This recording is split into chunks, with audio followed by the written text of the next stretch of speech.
Hi all, welcome to football arena. ഏറ്റവും അവസാനമായി Santos കളിച്ച മത്സരത്തിൽ നെയ്മർ ജൂനിയർ പങ്കെടുത്തിരുന്നില്ല. പരിക്കിന്റെ ചെറിയ ചില പ്രശ്നങ്ങൾ നെയ്മർക്കുണ്ട്. ഇപ്പോൾ അതുമായി ബന്ധപ്പെട്ട കൂടുതൽ വിവരങ്ങൾ പുറത്തേക്ക് വന്നിട്ടുണ്ട്. നെയ്മർ ഇപ്പോഴും ട്രെയിനിങ്ങിൽ തിരിച്ചെത്തിയിട്ടില്ല, ട്രെയിനിങ് അദ്ദേഹം നടത്തിയിട്ടില്ല എന്ന പുതിയ വിവരങ്ങളാണ് ഇപ്പോൾ ലഭിക്കുന്നത്.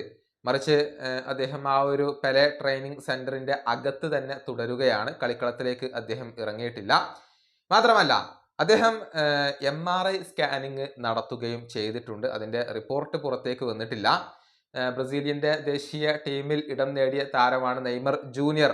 പക്ഷെ അദ്ദേഹം എന്ന് ബ്രസീലിയൻ ദേശീയ ടീമിനോടൊപ്പം ജോയിൻ ചെയ്യും എന്ന കാര്യത്തിൽ ഒരു വ്യക്തത ലഭിച്ചിട്ടില്ല എന്നുള്ളത് മാത്രമല്ല, എന്നാണ് നെയ്മർ ജൂനിയർ ട്രെയിനിങ്ങിലേക്ക് തിരിച്ചെത്തുക എന്ന കാര്യത്തിലും ഒരു വ്യക്തതകൾ ലഭിച്ചിട്ടില്ല. ഒരുപക്ഷെ ഈ ഒരു MRI റിപ്പോർട്ടിന്റെ അടിസ്ഥാനത്തിലായിരിക്കും നെയ്മർ കളിക്കളത്തിലേക്ക് തിരിച്ചെത്തുക. ബാക്കിയുള്ള എല്ലാ സാന്റോസ് താരങ്ങളും കഴിഞ്ഞ ദിവസങ്ങളിലായിക്കൊണ്ട് ഇപ്പോൾ ട്രെയിനിങ് ഒക്കെ നടത്തിയിട്ടുണ്ട് എന്ന വിവരങ്ങളാണ് പുറത്തേക്ക് വരുന്നത്. നെയ്മർ ജൂനിയർ ഒരു മുൻകരുതൽ എന്ന രൂപേണയാണ് ഇപ്പോൾ മാറി നിൽക്കുന്നത്.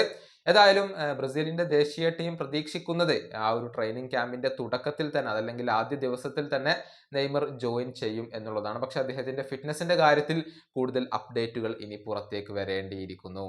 ഈ വീഡിയോയുടെ അവസാനിപ്പിക്കുന്നു. അടുത്തൊരു വീണ്ടും കാണാം.